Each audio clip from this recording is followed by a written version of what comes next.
Esam otrajā sarunu ciklā. Mans vārds ir Uldis Dūmiņš, es vadīšu šo sarunu, un šoreiz ar mani ir divi brīnišķīgi sarunu biedri. Sākšu ar Agitu Pleiko, kas ir Vidusdaugavas NVO centra vadītāja. Man ļoti gribas arī pieminēt to, ka Agita ir viens no iniciatoriem trešās paudzes universitātei, rīkojot dažādas pasākumus un pievēršot uzmanību vispār senioru jautājumiem un izglītībai. Un otrs sarunbiedrs ir Māris Millers, kurš ir organizācija pārmaiņu vadītājs. Pats arī seniors, kas arī ir būtiski, kad mēs saprotam senioru jautājumus.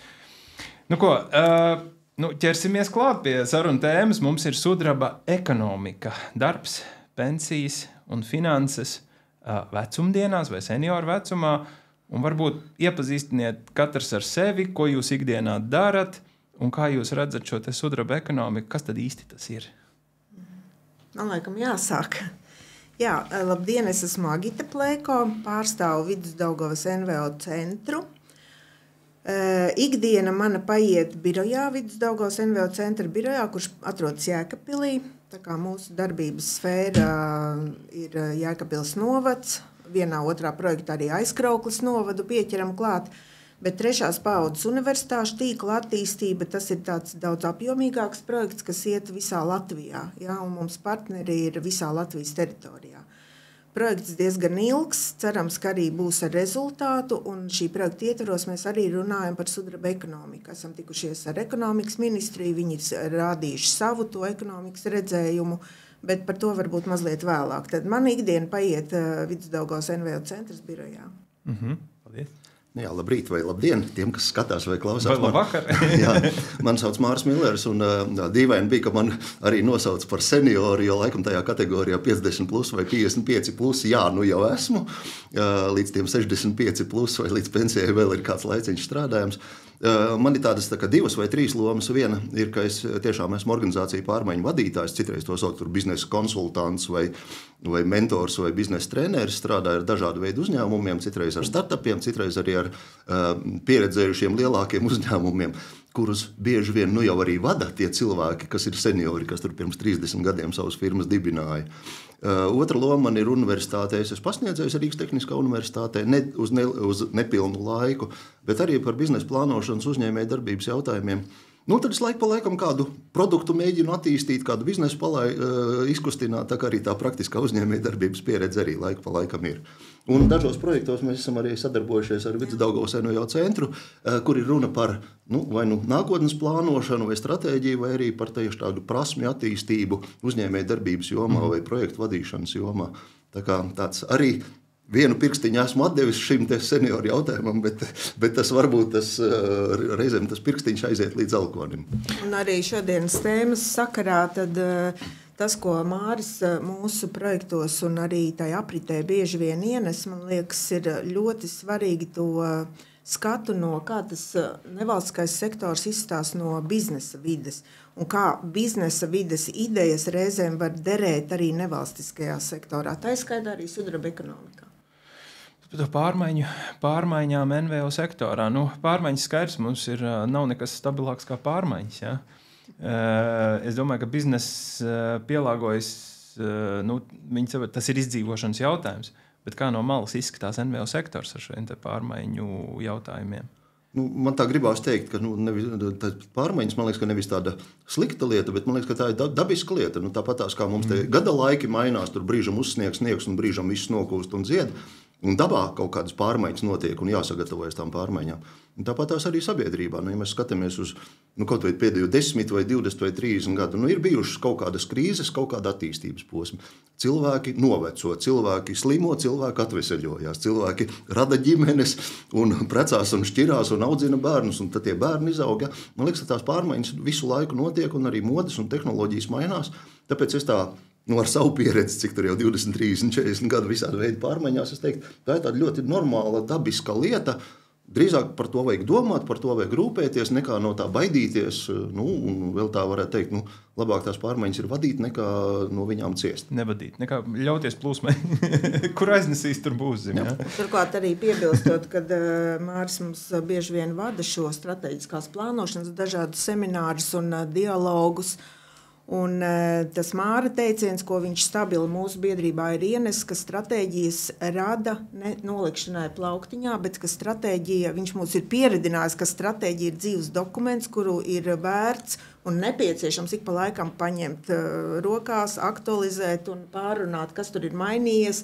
Kā mēs redzam, šodien vispār ļoti strauji arī pasaule mainās, ja, un saprast, kā mūsu biedrība mainās un kā tā NVO vide mainās tam līdzi. Paldies, man prieks to dzirdēt, ka tās manas definīcijas vai tie mani vēlējumi tiek lietot. Bet tiešām, stratēģija tas nav papīrs, tas ir domgājiens kā cilvēki, kuri dara kaut kādas lietas, kam mēs ticam, ko mēs uzskatām, kas ir jādara, un kas ir tas plāns, ko mēs taisamies darīt. Un ja tas viss ir ticams un balstīts uz to reālo dzīvi vai uz tā mūsu spējām, tad es teikšu, ka tā ir veiksmīga stratēģija, ja viņi var īstenot tajā virzienā.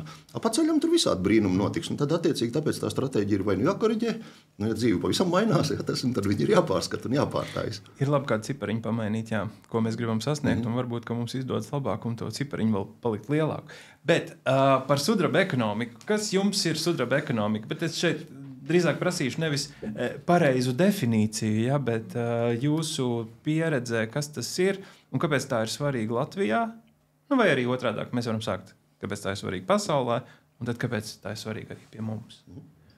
Jā, sudraba ekonomika, es domāju, ka nav tāds ļoti vienkāršs jēdziens, un Māris man piekritīs, jo mēs arī iepriekš pārunājām.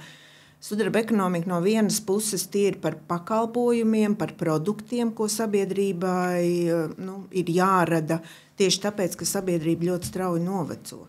Un gatavojoties šai pārraidē, paskatījos, jaunieši mums šobrīd ir ap 14% Latvijā, savukārt seniori ir tuvu 21%. Ja?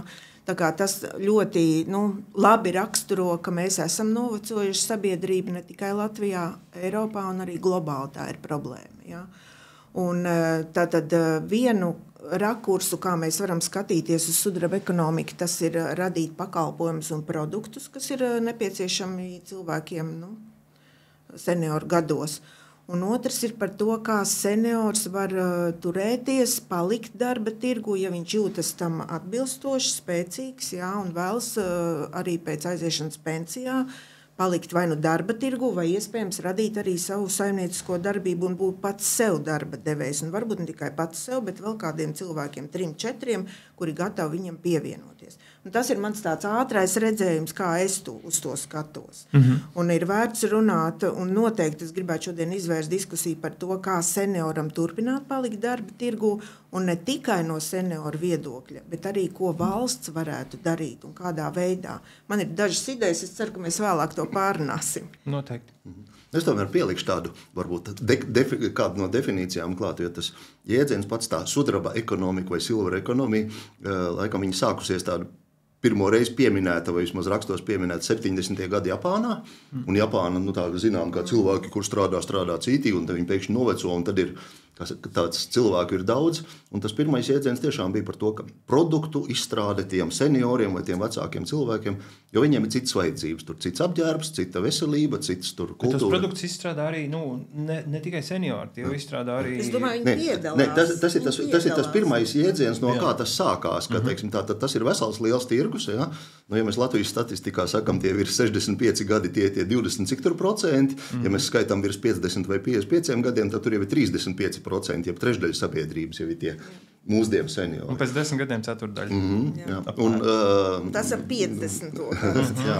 Un tad ir no vienas puses, ja skatāmies, ka tāds, tieši tie cilvēki, kuriem ir citas vajadzības, tie seniori, vai viņiem ir vajadzīgi cita veida produkti vai specifiski produkti, bet man liekas, ka tas, kas ir noticis tajos pēdējos 20, 30, 50 gados, 65 vairs nav vecs cilvēks, ja vien tā veselība nav sabojāta. Viņš ir aktīvs cilvēks, viņš varbūt, ka saņem jau to pensiju, un viņš var dzīvot vai nu savam priekam, vai kaut ko darīt vēl labu.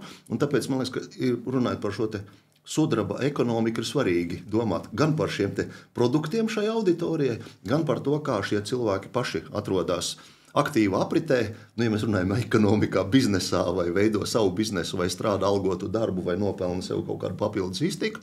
Es atļaušos teikt, varbūt arī daļa no tā, ka cilvēki vērtīgi un liederīgi pavada savu laiku, varbūt pat nenopelnot naudu, bet vienkārši gūstot kaut kādu savu prieku un dodot labumu citiem. Man liekas, ka tas arī ir vērts pieminēt tādu aspektu, kā tas it kā nav ekonomika, tā varbūt ir sociālā sfēra, bet ja mēs runājam par sudraba ekonomiku, tad es teiktu, produkti, paši cilvēki kā ekonomiski aktīvi un paši cilvēki aktīvi, dzīvespriecīgi, veselīgi. Kas ir tieši trešās paudzes universitāšu sakarā. Jā. Bet te jau jebkurš arī pieaugušais, piemēram, ja mēs ilgāku laiku paliekam mājās, mēs jau arī jūtam, ka tās sociālās prasmes mums pazūd.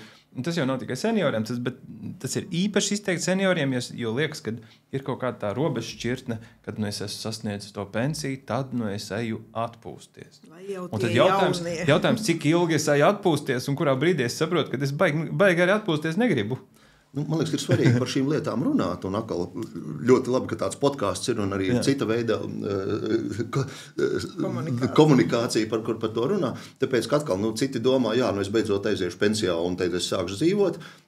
Es zinu dažus cilvēkus, kur saka, vīriešu vidējais vecums ir 66 vai 67 gadi, tā tad aiziešu pensijā un viss cauri. Priekš kā man tur pensija, priekš kā man tur vēl kaut ko. Viss jau izlemts. Bet tā statistika jau rāda to, ka tas 65 vai 67 veidojas no tā, ka dažs jau ir beidzis to savu dzīvi 42 un 27, un dažs vēl viņu līdz 80, 90. Tā kā, nav tas. Bet par to vajag runāt, tāpēc, laikam, katram cilvēkam pašam tomēr ir, vispirms, laikam, jāizdomā vai jāizvēlās, ko viņš grib darīt. Viņš grib būt aktīvs, vai viņš grib būt tur vientuļš un kluss un mierīgs. Jāsajūt, vienkārši kā tu jūties, kad tu esi nonācis tajā senioru vecumā, jo bieži vien jaunie cilvēki domājot un plānojot, arī manā dzīvē tāda kļūda, liekas, mēs jau visu zinām. Bet tas, kā seniors jūtās, to mēs uzzinām tikai nonākot šajos gados. Un tāpēc man šķiet ir ļoti svarīgi arī paši seniors iesaistīt, gan, kā Māris teica, to produktu izstrādē vai pakalpojumu izstrādē. Un arī trešās paudzes universitātes mēs varam par pakalpojumu senioriem uzskatīt, gan arī domāt tiešām, kā viņi, ja vien sajūt vēlmi un spēku, var palikt darba tirgu. Bet šobrīd arī, lai testētu tos produktus, es domāju par to sudraba ekonomiku, man liekas, ir ļoti labi apstākļi, jo es šobrīd vislielāko dinamiku redzu vismaz no Latvijas NVO sektora, ir tieši senioru biedrībās, kur strauji aug biedru skaits. Jelgavā, piemēram, mums tūlīt būs 400 biedru biedrībā. Un nav tā, ka viņi ir tikai kaut kādos žurnālos, viņi ir reāli eksistējoši pasākumos, un viņi nāk. Bet atgriežoties pie darba tirgus, varbūt jūs novērojam, kā šobrīd mainās darba tirgus, jo mēs ziņās dzirdam, ka Latvijai jādomā par darba rokām, jo mūsu paliek mazāk, bet ekonomika grib augt, ekonomika nevar augt, ja mums nav cilvēku. Lai gan tāpat laikā šodien ir 25. gada februārs un ir pirmās ziņas, kad nedaudz ir pieaudzis bezdarbs, bet es domāju, ka tas ir tāds plūstošs, kā šobrīd tas darba tirgus izskatās no jūsu pozīcijām un ko tur varētu sudraba ekonomika mums palīdzēt? Ja drīkst, es varbūt tādu piemēru, mēs te Uldis jau pieminēja dažus skaitļus, un man patīk, ka runā par skaitļiem. Un nevis runā vienkārši, ka tur ir labi vai slikti, vai attīstās vai neattīstās. Man liekas, ka šo jautājumu nevar skatīties tādā ar vienu skaitli vai ar vienu tendenci. Es biznesā un plānošanā bieži vien lietoju tādu iedzienu kā segmentācija, vai arī sadalām kaut kādu cilvēku masu vai kaut kādus jautājumus sadalām grupiņās. Un kādreiz fizikā mācīja beram zirņus kaudzēt, tad tur lielākā daļa sabirst pa vidu, bet drusku sabirst uz labo pusi, drusku sabirst uz kreiso pusi. Un ja runā par šo te senioru jautājumu, man liekas, arī var skatīties tā kā beram kaudzē un skatāmies uz kuru pusi, cik daudz sabirst. Laikam tā leģenda varbūt ir, ka tiem senioriem grūti dabūt darbu, darba devēji ir tur. Bet ir grūti dabūt darbu? Leģenda ir. Tā ir leģenda. Un tas ir, tāpēc es tā teiktu, jautājums ir, laikam katram ir sava individuāla pieredze, vai izdodās vai neizdodās, un no tā veidojās tie stāsti vai tās baumas. Un droši vien arī tie cilvēki, tie darba devēji arī, viņi tur grib jaunu cilvēku, spriganu tādu, bet daži piemēri iz dzīves. Kādā restorānā ar visai latvisku nosaukumu ienācām paēst pusdienas, oficiante bija kundze, tāda tā kā vecmāmiņa, tā kā krustmāte, tā kā tante, teiksim tā, un sapot sajūties tā kā mājās. Un, redzi, tas stereotips, ka par oficiantiem var strādāt tikai jaunieši, jā. Nu, redzi, reālā dzīve parādīja. Ļoti liela atšķirība ir Baltika lidmašīnā iekāpjot un Lufthansa, kur ir principā kundzes un teiksim, tādas, un ļoti jauki, un te man liekas, ka ir par to vajag runāt. Statistika, cik daudz cilvēku strādā tās darbos, varbūt, ka viņa nav īsti apkopota, bet es domāju, cilvēkiem, kas runā un strādā par senioriem, par senioru tēmu un dalās tajā pieredzē, būtu vērts pavilkt ārā šos te piemērus. Jo es atkal teikšu, ir visu cieņu ir cilvēki, kuri ir pensijā, viņi grib mieru, viņi negrib, ne viņiem vajag to darbu, ne viņiem arī. Te pašā laikā atkal liekam skaidļus klāt, ja cilvēks tikko ir aizgājis pensijā un saņem savu, lielo pensiju vai mazo pensiju vai nelielo pensiju, un ja viņš tajā brīdī piestrādā kaut kādu tur puslodzi vai nepilnu laika darbu vai kaut vai nedaudz atalgotu darbu, es domāju, ka tas cilvēks 66 vai 67 gados dzīvo krietni labāk nekā tas, kurš 58 vai 25 gados audzina ģimeni ar 2 bērniem. To, ko Uldis teica, vai ir grūti atrast darbu, jā. Un Māris tikko minēja arī pusslodzi, jā, tāda veida darbu, kas senioriem būtu piemērots, es domāju, nav viegli atrast, jo arī darba devēji var saprast, viņam arī interesē tiešām jauni cilvēki, kas ir elastīgi, sprigani un tā tālāk, bet mēs arī nevaram iebāzt galvas miltīs un pateikt, ka šī novecošanās problēma neeksistē, jā. Jo šobrīd valsts, tā kā, es domāju, drusciņi ir tomēr ieņēmusi to Strausa politiku, liekot visas cerības uz kārti, ka mums pēkšņi sāks dzimt bērni ļoti daudz, ka notiks kaut kāda demografiskā revolūcija. Tā, diemžēl, nebūs, jā, jo cilvēkiem ir vispirms jāsajūtās stabili, lai viņi domātu, vai laist 2, 3 vai 4, vai, kā man ir 5 bērni pasaulē, jā. Un tāpēc es domāju, valstī cerēt uz kaut kādu demografisko sprādzienu šobrīd nevajadzētu. Tieši tāpēc es domāju, ka ir jāpaskatās tieši uz to novecojošo paudzi, jā, un jādomā, kā šīs darba vietas piemērot cilvēkiem, kuri ir senioru vecumā. Un man šķiet, ka tur ir diezgan liela loma Nodarbinātības valsts aģentūrai, kurai ir ļoti labas subsidēto darba vietu programmas cilvēkiem ar invaliditāti, jauniešiem, bet es tur neredzu subsidētās darba vietas senioriem. Ja? Tā kā iespējams, ka es ieteiktu varbūt pārskatīt šīs mērķa grupas, ja, kur valsts atbalsta gan darba vietu iekārtošanu, jo nav noslēpums, ka senioram varbūt ir iespējams pēc pusdienas arī pusstundu ir jāatlaižās, ja, lai tur ir tas dīvāniņš, tas miers iespējams, ja, varbūt saīsināt to darba dienu. Es ieteiktu, ka valstī vajadzētu domāt par caur Nodarbinātības valsts aģentūru par šāda Eiropas projektu ieviešanu, ja, tieši senioru darba vietu atbalstam. Varbūt arī tas ir elastīgs darba laiks un visi šie uzlabojumi. Jā, bet man pieredze atkal rāda, ka sajūta vismaz, kad jaunieši tomēr darba tirgu viņi meklē to labumu. Viņi būs šodien pie mums, rītdien jau viņi būs prom. Bet ar senioriem ir tā, kaut kā tā sajūta ir, ka jā, mums ir sadarbība ar kādu senioru darbinieku, mums ir daudz stabilākas attiecības. Jo tā ir darbā. Cita paudze. Arī runājot par šo diskriminācijas tēmu 3. paudzes universitāšu sakarā, mēs pētījām, kā tad tas Latvijā izskatās. Un mēs redzam, ka tā šobrīd novecojusī paudze nāk ar citām vērtībām. Viņi ir daudz stabilāki, kā saka, tādi īsti darba rūķi, kā mēs saprotam. Laicīgāki, piemēram. Citas vērtības arī tai paudzē. Un, protams, arī seniori atšķirās. Es jau domātu, ka 80, 90 gadīgi, bet varbūt izņēmumi tādi varbūt arī negribētu tai darba tirgu. Bet cilvēks, kas tikko ir aizgājis pensijā, viņš pēc pusgada labas atpūtas, kā Māris teica, saprot, ka nebūs labi, jo tā var arī atpūsties un atjēgties otrā, kā saka, dzīves pusē. Un ka ir jāmeklē kāda sabiedrība un iespējams tā ir nodarbinātība. Tā kā. Bet ir tas spiediens darba tirgu, kad tuvojamies senioru vecumam un tad tā kā darba devējs gaida, kad kad tad ies prom? Es domāju, ka ir ļoti dažādi, bet es domāju, ka šīs dienas realitātes šo ir nosvītrojuši dienas kārtības. ir daudz labāk nekā tu tikko iezini. Man arī liekas, ka te jāber tie zirņi kaudzē un jāskatās. Droši vien ir darba devēji, kuri labprāt tusētu ar jauniešiem, ar profesionāļiem, ar datoriķiem un vēl kaut ko.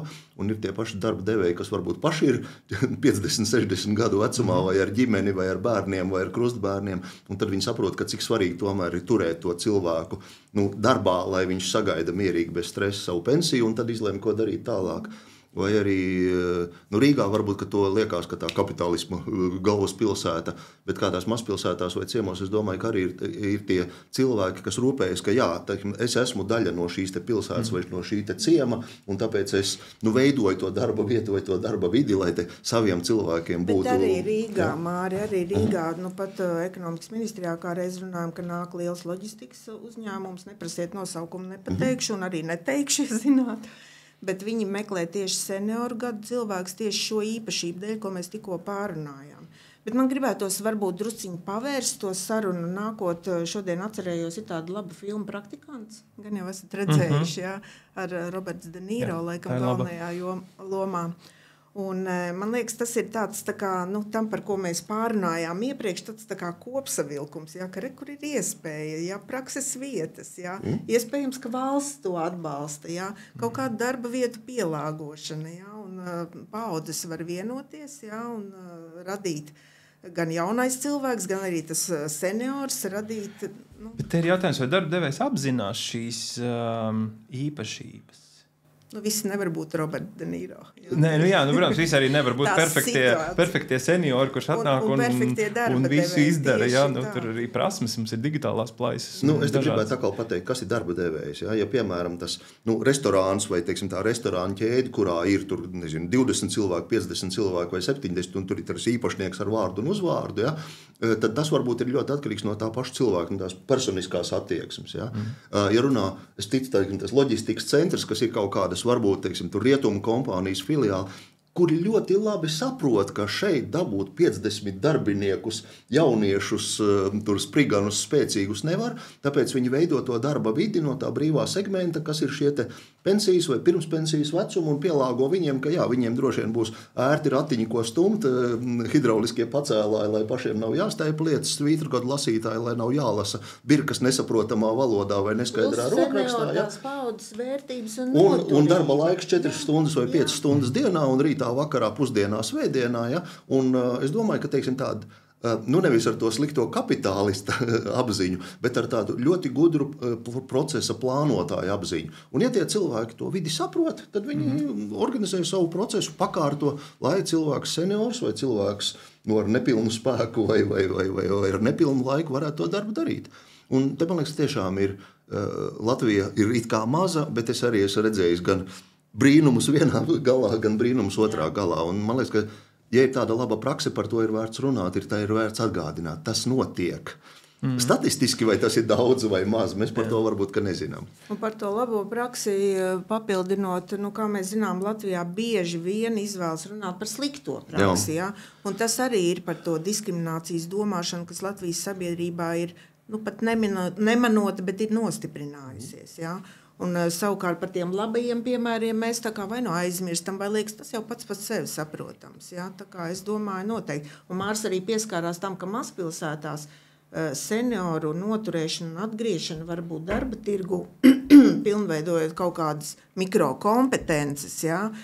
Mazpilsētās varētu būt īpaši aktuāli. Un viņi varbūt pat ir īpaši aktīvi, manuprāt. Tā varbūt, ka tie cilvēki savējos varbūt labāk pazīst vai pazīst. Jelgavu par mazpilsētu neuzskatīsim. Eiropas līmenī, man liekas, ka mēs Latvijā visi esat mazpilsētas, izņemot Rīgu. Bet es gribu mazliet par tiem šķēršļiem, vienkārši ieskicējot, varbūt arī dramatizējot šī brīža situāciju, kā ir šobrīd senioram, kurš grib ieiet darba tirgu, ir kaut kādas situācijas, kas ir novērotas, ko jūs varbūt zinat, kādi ir tie biedējošie stāsti, es negribu prasīt, bet kaut kādas situācijas, kas ir bijušas. Drīkst. Ir ko teikt. Jā, man ir ko teikt tādā sakrā, ka mums ir Latvijā, paldies Dievam, arī tādas vienkāršas uzņēmē darbības formas. Un seniori par viņām nezin. Vienkārši nezin viens, kad samērā vienkārši tu vari nodibināt un vadīt savu saimniecisko darbību. Un otrs, viņi arī neuzdrošinās. Un neuzdrošinās dēļ digitālās plaisas, ko arī pirmajā podkāstā runājāt, jo ļoti daudz procesi, tā paša saimnieciskās darbības arī notiek digitāli, pieteikšana, organizēšana, arī daudz citi atskaitīšanās procesi. Tā kā, es domāju, ka tā ir arī paskatīties, kā seniors var savu saimniecisko darbību nodrošināt. Vidusdaugavas NVO centrs ir šobrīd uzsākusi arī Eiropas sociālā fonda plus projektu tieši diskriminācijas mazināšanai, senioru ieviešanai darba tirgu un tieši par saimniecisko uzņēmējdarbību izglītosim, par šīm mazajām uzņēmējdarbības formām. Tad mēs nonākam pie NVO lomas īstenībā, kur NVO, lai arī ir bezpeļņas sektors, bet NVO sektors tomēr veids to tās izmaiņas, to transformāciju var veikt arī darba tirgu. Pamana to problēmu, un es teiktu, ka NVO sektors, kā mēs zinām, ir daudz elastīgāk nekā valsts sektors, jo NVO sektorā ļoti var ātri pieņemt lēmumu un sākt darīt, kamēr valsts sektorā ir ļoti daudz tās bija. Un mēs neesam atkarīgi no visādām elektronisko iepirkumu sistēmām, kur mums jānopērk pildspalva un nav jāsludina iepirkums par to, kurš mums kancelēs preces piegādās. Eiropas projektos arvien vairāk šī birokrātija, diemžēl, arī parādās. Par tiem šausmu stāstiem atkal, kaut ir tur no radu draugu un radu lokiem cilvēku stāstiem. Ir, protams, kāds tur meklē darbu un tad to CV, ja tur dzimšanas gads vai skolas beigšanas gads ir norādīts, tad neatbild vai nerunā vai otra lieta, tas bubulis ir datora prasmes, ka tur jāprot strādāt ar tādu un tādu sistēmu vai ar tādu un tādu datoru. Un tas, es gribētu gan darba devējiem tādu mājienu dot, gan arī pašiem cilvēkiem. Un darba devēji bieži vien ieliek iekšā ne tikai par senioru darbiem runājot, jebkurā matā ieliek tās sapņu darba vajadzības, kas faktiski viņi jau pārspīlē. Tam cilvēkam varbūt, ka būs vajadzīgs tikai puse no tā darīt vai trešdaļa. Bet būtu labi vēl tur ārzemju valodas zināšanas, vēl datorprasmes, vēl tur elastīgs darba laiks, B kategorijas tiesības. Un tad cilvēks parastais, viņš skatās, es taču neatbilstu tam. Un latvietis parastais kautrīgais, viņš nemaz nenosūtīs. Bet no otras puses arī, ja ir darba sludinājums un darba devējs tiešām saņem 12, 15, 20, 25 CV uz vienu sludinājumu, tad es gribētu atgādināt, cilvēku pēc statistikas, uz vienu amatu atnāk 50 pieteikumi, tad tev jābūt gatavam, lai tu dabūtu darbu, tev arī jābūt gatavam 50 pieteikumus aizsūtīt un piedot tiem 49, kuri tev neatbildēja, bet priecājies un mēģini dabūt to vienu sapņu darbu, kurš tev atbildēs un uzrunās un būs priecīgs ar tevi strādāt. Tāpēc es aicinātu neesiet tik kautrīgi, aizsūta 3 pieteikumus, nevienam mani nevajag.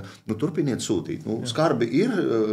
Bet arī jauniem cilvēkiem. Ar jauniem cilvēkiem ir tieši tas pats, un viņi apvainojās un, brauc prom no Latvijas vai pukojās uz valsti vai uz darba devējiem, ka mēs jau runājam vairāk tieši par diskrimināciju vecuma dēļ, saprotot seniors, bet diskrimināciju vecuma dēļ, esam gan jau arī savās dzīvēs piedzīvojuši, var būt, ka cilvēks ir pārāk jauns, tā kā arī tā var būt. Protams, un bez pieredzes ļoti. Un ir arī pārāk kvalificēts. Tu esi bijis tur par direktoru vadītāju, projektu vadītāju, kāpēc tu tā gribi nākt par ratiņstūmēji strādāt? Tu būsi pārāk gudrs priekš mūsu kompānijas. Bet es zinu cilvēks, kas ir strādājuši tādus ļoti zinātņi ietilpīgus darbus, kuri ir vēlējušies vienkārši iet tiešām par krāvēju.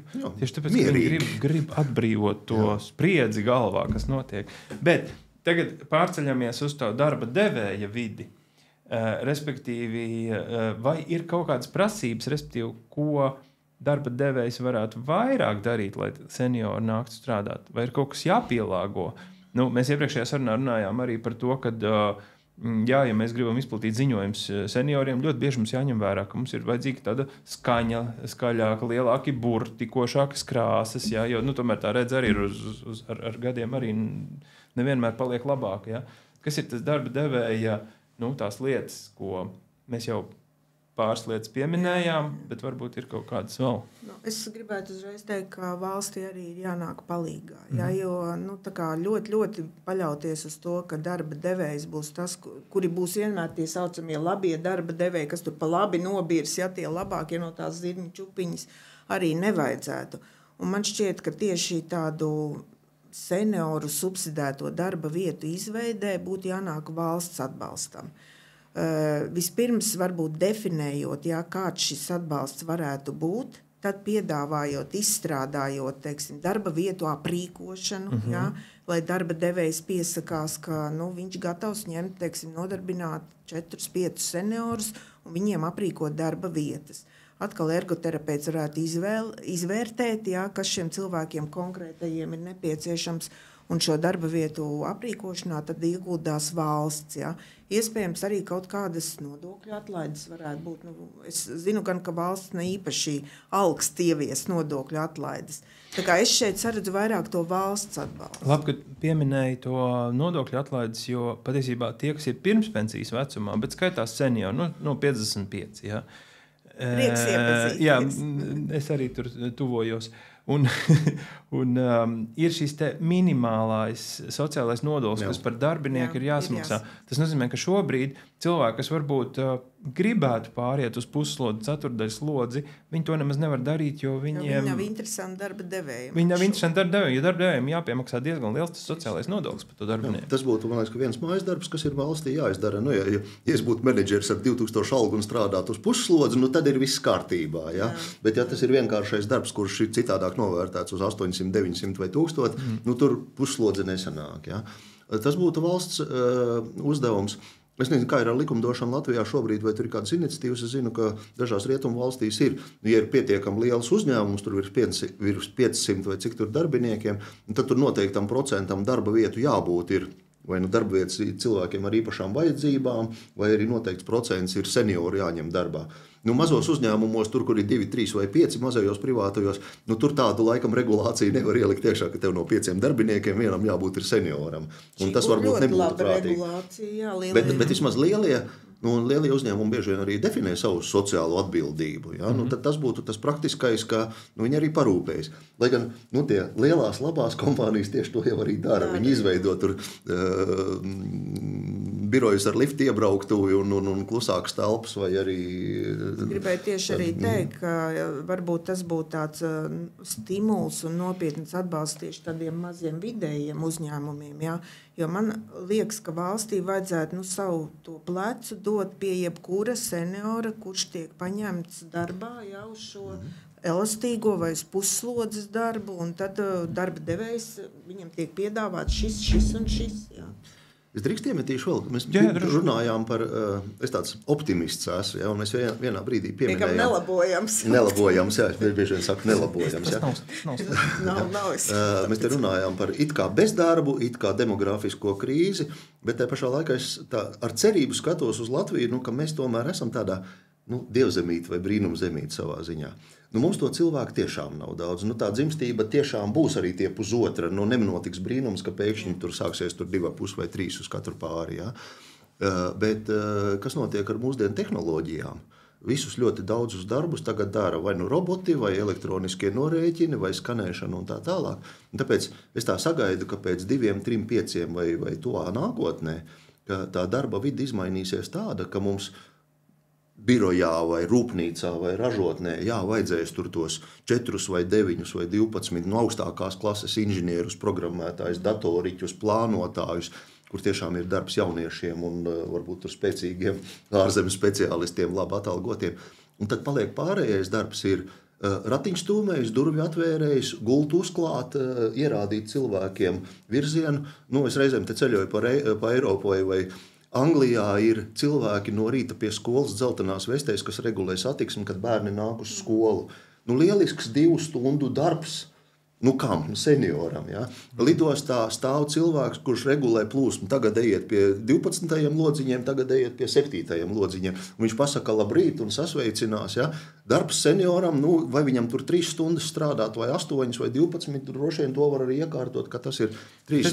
Un man ir sajūta, ka tā pēc kaut kādiem dažiem gadiem tā arī Latvijas un tā biznesa un ekonomikas vide samainīsies tāda, ka mums būs neliela daļa augsti kvalificētu, specializētu darbu un ļoti plašs lauks vienkāršo darbu darītājiem, vietu ierādītājiem, zāles pļāvējiem, vārtiņu atvērējiem, ja, kuri tas cilvēciskais kontakts ir vajadzīgs, kuri sasveicināties, parādīt, palīdzēt. Šī ir laba ideja, jo šos fenomenus es biju novērojis, bet es to nekad nebiju domājis asociēt uz Latviju. Ja, jo mums ir ierasts tās sistēmas, kurās mēs strādājam. Bet šeit sanāk, ka NVO sektors ir tas, kas inicijē tās izvirza šīs te problēma situācijas valstī.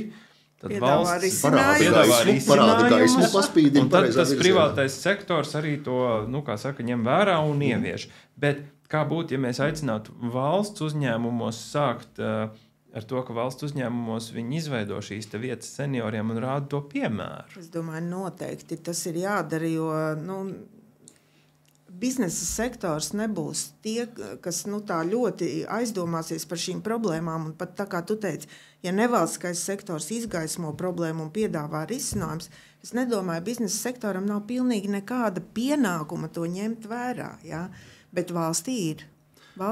Un tāpēc valsts iesaiste šo, kā tu teici, labo, pozitīvo piemēru radīšanā būtu nenovērtējama. Man liekas, ka kā darbojas valsts, mums tur ir ekonomikas ministrija, labklājības ministrija, tieslietu ministrija un kādas tik vēl tur ne. Un man liekas, ka NVO, nevalstiskām organizācijām, nevaldības organizācijām ir sadarbība, piemēram, ar labklājības ministriju, kas risina šo te sociālo jautājumu vai senioru jautājumu vai cilvēku ar ierobežotām spējām vai ierobežotām prasmēm jautājumu. Ja?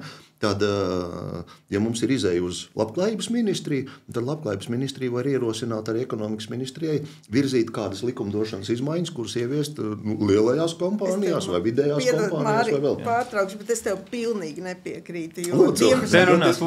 Dažādos koridoros un arī trešās paudzes universitāšu tīklu izveidošanas sakarā mēs esam sapratuši, un es domāju, ka arī citas nevaldības organizācijas, ka ministrijām nemaz tik labi neveicās ar sarunāšanos savā starpā, nerunājot par kaut kādu ideju pārņemšanu, piedod. Bet kāpēc tā ir? Es neņemšos šī podkāstā uz to atbildēt, bet tas, ko mēs redzam, ka tur ir tādai tā kā pārresoriskai koordinācijai jābūt. Ja? Valsts kancelē arī mums ir pateikusi, ka nē, mēs šito arī nevaram uzņemties. Ja? Savukārt katra ministrija ļoti specifiski uz mūsu piedāvātajiem jautājumiem, uz problēmām skatās tikai savu. Labklājības ministrija tikai labklājības. Bet varbūt tad atkal NVO sektors ir tas, kas paņem tos grožus un nokoordinē to jautājumu. Es saprotu, ka tas ir sarežģīti, jo tur vajag arī autoritāti. Tas izdosies, jo Rīgā 19. martā jau notiks otrā diskusija, uz kuru tiks aicināts arī visas iesaistītās ministrijas, labklājības, IZM, kultūras ministrija, visas, ar kurām mēs esam runājuši, un piedāvāsim viņiem parakstīt sadarbības memorandu, kura ietveros plānojam izveidot darba grupu, gan vairāk, lai runātu par šīm trešās paudzes universitātēm un tā tīkla izveidošanu Latvijā, bet trešās paudzes universitātes, tas ir ceļš uz šo sudraba ekonomiku. Ja? Un tā kā to saikni mēs arī negribam pazaudēt, redzēs, cik daudz no ministrijām iesaistīsies un atnāks uzlikt savu parakstu. Es redzu, ka Mārs grib ielāsties. Paldies, ka tu man nepiekriti, bet tas, ko tu pastāstīji, tas ir tieši tas veids, kā dabūt tās ministrijas sadarboties. Sasaukt viņus uz vienu pasākumu, nosēdināt pie viena galda, parakstīt vienu papīru, un tad mums ir papīrs. Bet nevēl es teicu, vai mums izdosies? Mēs ar Māri varam iedrošināt Agitu to darīt. Jā, un tas ir, ka neviens cits kā jūs to neizdarīs labāk, jo citi nemāk. Un es kā patoloģiskais optimists, es teiktu, kāpēc ministrijas šobrīd nesadarbojās savā starpā. Es ļoti ceru, ka tas ir tāds īslaicīga pārējoša problēma, jo mums te bija viena krīze jārisina, tagad ir otra krīze jārisina. Un vienkārši cilvēki, kamēr ir pārslogot risināt tās īstermiņa krīzes, tad viņiem nav laika normāli komunicēt vai sadarboties. Jā, viss tāpat kā pie cilvēkiem. Bet tas bija mans optimista viedoklis. Es ceru, ka tas pāries un iemācīsies arī komunicēt. Mums tiešām trešās paudzes universitāšu tīkla projektā ir sadarbības partneri, kā es teicu, visā Latvijā, un arī Rīgā ir Latvijas senioru kopiena apvienība, un tieši viņi iegulda lielu darbi, lai tie ministriju pārstāvji, vai ministru līmenī, atnāktu uz šo diskusiju un piekristu sadarboties, uzlikt savu parakstu uz tā sadarbības memoranda. Ar vairākiem ministriem jau esam tikušies, jāatzīst viedās administrācijas, īsāk sakot, varam. Inga Bērziņa bija arī pirmajā diskusijā, kas mums notika Rīgas NVO namā visaugstākajā līmenī. Esam tikušies arī ar Abu Meri, veselības ministru, un viņš arī ir apliecinājis ieinteresētību šajos senioru jautājumos. Tā kā, cerēsim, ka mums paveiksies, un 19. es teikšu, piedod Māri, bet es biju pārāk liela pesimiste, un tiešām ministrija pārstāvja atnāks. šī darba grupa tiks izveidota. Nu, vēl ir ļoti daudz formātu, kurus var izmantot. Es domāju, Saimas un senioru fórums, bet man šķiet, ka kaut kas tam līdzīgs jau ir. Jā, un mēs varam aicināt, ko mēs arī diskusijas laikā darīsim, un arī tagad varam paziņot 17. septembrī Kuldīgā notiks Latvijas senioru festivāls. Cerams, ka nebūs ļoti 500 cilvēki, ka nebūs. Mūsu formāts apmēram 200-300 cilvēkiem ir iecerēts. Bet pagājušā gada decembrī bija Krustpils pilī, Jēkabpilī bija šī projekta sadarbības partneru arī tāds kā fórums, kā tīklošanās pasākums, un Labklājības ministrija bija pārstāvēt valsts sekretāra līmenī, un arī nodarbinātības departamenta vadītāja Imants Lipskis piedalījās. Tā kā es neteiktu, ka jautājums ir bezcerīgs un ka mums neizdodas, jā. Ja par sudraba ekonomiku runājam, es domāju, 3. paudzes universitātes ir tas ceļš, jā, tas, kā tu teici, lukturis, jā, kas parādīt, kāds ceļš ejams, arī sudraba ekonomikas jautājumu risināšanā. Un tieši tāpēc mēs tik ļoti degam par šo ideju šī projekta ietveros, ka to tīklu Latvijā ir jānodibina, jo šobrīd ir tikai tādas punktu veida dažādas iniciatīvas. Kamēr, teiksim, atkal jāsaka Lietuvā un Igaunijā, mēs jau redzam, ka šī sistēma darbojās ne pirmo gadu, arī Polijā, caur augstskolām, Portugālē bijām, caur nevalstiskajām organizācijām ļoti labi, bet visur ir valsts sektors klātesošs. Es jums novēlu, lai jums labāk izdodas, nekā neizdodas. Ja? Bet mans aicinājums būtu visiem, gan senioru jautājumā, gan jauniešu, gan izglītības, gan biznesa jautājumos, padalieties ar savām labām ziņām. Es sekoju jūsu sociālajiem tīkliem, un tā kā es jūs drusku pazīstu, es priecājos par to, reku cilvēki dara, reku izdodas, reku sanāk un smaida, un priecājos par to, kas ir izdarīts. Mums ir televīzijā raidījumi Province un Latvija var bija, un vēl kaut kādi raidījumi, kur faktiski ir tie stāsti par to, ko parastie cilvēki dara un izdara.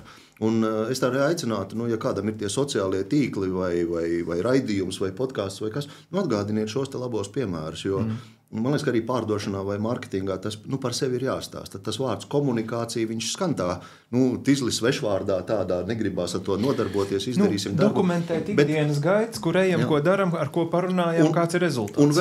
Un pie tam vēl popularizēt tās labās ziņas, jo tomēr laikam jāatzīst, ka tā mediju telpa un vispār ziņu telpa ir pilna ar ļoti sliktām ziņām, un tad vajag atgādināt vai par labām iecerēm, kas notiek, vai par labiem projektiem, vai arī par risinājumiem, kādu jautājumu var risināt. Un tad ar 5. ar 7. reizi cilvēki varbūt tie lēmumu pieņēmēji atpazīst to jautājumu, un 7.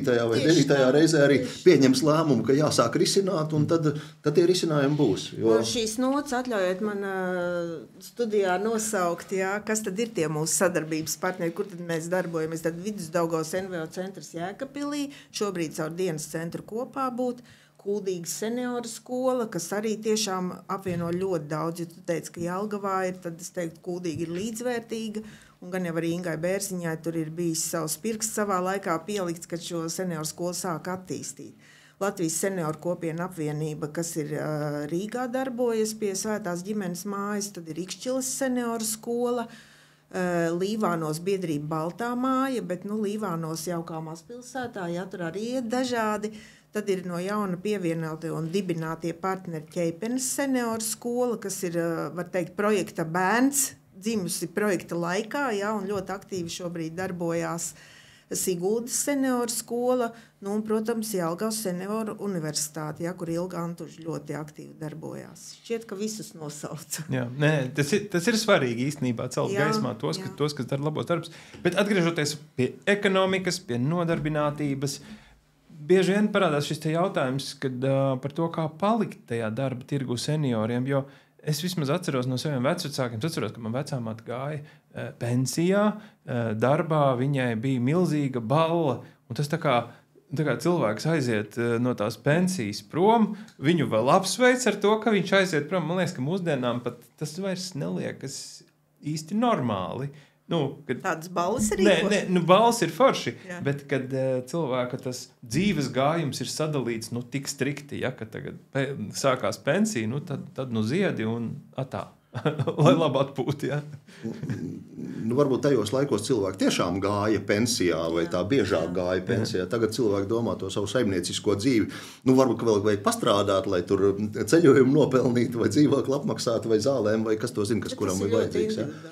Bet es, nesaukšu vārdā, bet es zinu 2-3 lielās organizācijas, kuras joprojām uztur to kārtību, ka paldies cilvēkam par 25 gadu darbu mūsu uzņēmumā un paldies cilvēkam, ja kāds iet pensijā. Nu, es nezinu, vai tieši tajā vienam cilvēkam tā balle tiek taisīta, bet vismaz atzīmēti tie šogad pensijā ejošie cilvēki vai tie, kas ir sasnieguši kādu. Ja viņi arī pēc tās balles, tad arī pārsauc darba attiecības. Te laikam, es domāju, ļoti individuāli. Ļoti dažādi laikam ir, jā. Un es domāju, ja cilvēkam ir vajadzīgs, ja uzņēmumam ir vajadzīgs gudrs speciālists, kurš prot savu darbu, labāk, lai viņš paliek vēl uz 2, 3 vai 5 gadiem, ja viņš to savu darbu var darīt. Patīgi sakot, man tas arī neliekās tik ļoti būtiski, ja tāds pārrunājums jautājums. Man šķiet vairāk vajadzētu runāt par to, kā valsts var atbalstīt, ja šīs senioru tieši darba vietas, iespējams arī jauniešu darba vietas, mūsu tēma tā kā vairāk senioru, ja? Un vai viņš tur ar balli aiziet, vai viņš pēc tam paliek. Es zinu ļoti daudz cilvēku, kuriem tas ir vienkārši tu aizies vai uzrakst iesniegumu, iesniedz, ja, un turpina strādāt, ja? Tā kā ir arī tādi, kas izvēlās neiet pensijā, sasniedzot savu to slieksni, kad varētu, ja, jo tu ilgāk strādā, jo arī tev pensija pieaug. Tā kā tas ir ļoti, ļoti dažādi. Jā,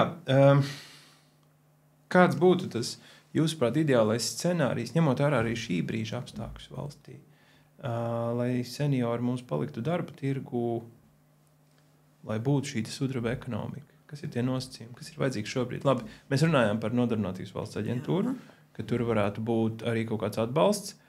Lai gan par to es arī līdz galam šaubos, jo es zinu, ka personām ar invaliditāti tā darba vietas pielāgošana arī nevienmēr bija labi organizēta. Respektīvi, vienmēr birokrātiski un ergoterapeits varēja pateikt arī, viņam nevajag neko īpaši pielāgot, ja, lai gan cilvēks prasa. Bet kāds būtu tas ideālais scenārijs, jā, kurā senioriem ir iespēja aktīvi piedalīties darba dzīvē un ekonomikā? Uz ko mēs ejam? Kas būtu tas mērķis? Es te domāju, un es atkal mēģinu to pārvērst kaut kādā tur skaitļu valodā vai kādās segmentos. Ja? Presa jau ir pilna, ka mums ir ģimenes ārsti un dakteri, kuri 60, 65, 70 un pensijas, un jau strādā un turpina strādāt, un drīzāk būs nelaime tad, kad viņi beigs. Ja? Skolās tieši tas pats jau, cik tur ir, teiksim, to pensionāru. Es domāju par lielajām kompānijām. Arī, ja mēs tur skatāmies, tad arī ir pietiekami liels arī to pensijas vai pēcpensijas vecuma cilvēku īpatsvars. Man liekas, ka es tā dažus skaļus padomāju. Ja mums ir 20% iedzīvotāju, mums ir 1,8 miljonu iedzīvotāju Latvijā, ja ir 20 cik tur procenti vecumā virs 65 gadiem, tātad mums ir apmēram 400,000 senioru, ja, tādu pensijas vecuma senioru. Ja. Ja mēs viņus sadalām kaut kādās kaudzītēs, daļa no viņiem ir droši vien slimi, nevarīgi, un par viņiem ir jārūpējas. Un, teiksim, tas vienīgais, kas viņiem ir vajadzīgs, veselības aprūpe vai sociāla aprūpe un tā. Daļa no viņiem ir tāda, kas izbaudīs, teiksim, tās vecumdienas un dzīvos zaļi ar savu labo vai netik labo pensiju, bet beidzot ir miers. Ja? Kaut kāda atkal daļa no viņiem turpinās strādāt, un redzi, viņi jau arī turpina strādāt. Un daļa no viņiem varbūt būs tādi, ka beidzot ir prom no algotā darba, beidzot viņi var nodibināt savu radīšanas skolu vai savu privāto teātras studiju. Un tas lietas, par kurām trešās paudzes universitātē runā, kas ir tās visas iespējas, ko cilvēks tagad var sākt darīt vai turpināt darīt, tad sākt savu to jauno dzīvi. Ja? Un man liekas, ka te ir tāds, te katram tam segmentiņam vai katrai tai cilvēku grupai ir kaut kas cits. Un par to viens, ko es aicinātu cilvēkiem vecumā no 18 līdz 99 un cik tur gadiem, laiku pa laikam kaut ko mācīties. Un laiku pa laikam es te pats smējos kādu universitāti pabeigt, un ja ne universitāti pabeigt, tad kursus iziet vai kāda. Senioru universitāti. Jo tad arī tās vecuma vainas tiek attālināts, un tie ārstu kabineti arī nav tik pilni, jo smadzenes tiek vingrināts nepārtraukt. Bet kas ir tie apstākļi, ko valsts pārvalde var radīt, lai tas notiktu? Mēs jau daudz ko izrunājām, ka tas varētu būt atbalsts darba vietu veidošanā, darba vietu iekārtošana, pielāgošanā. Jā. Es gribētu arī tādu Pabeidz, Māri, vai gribēju Sakies, vēl kaut jā. ko?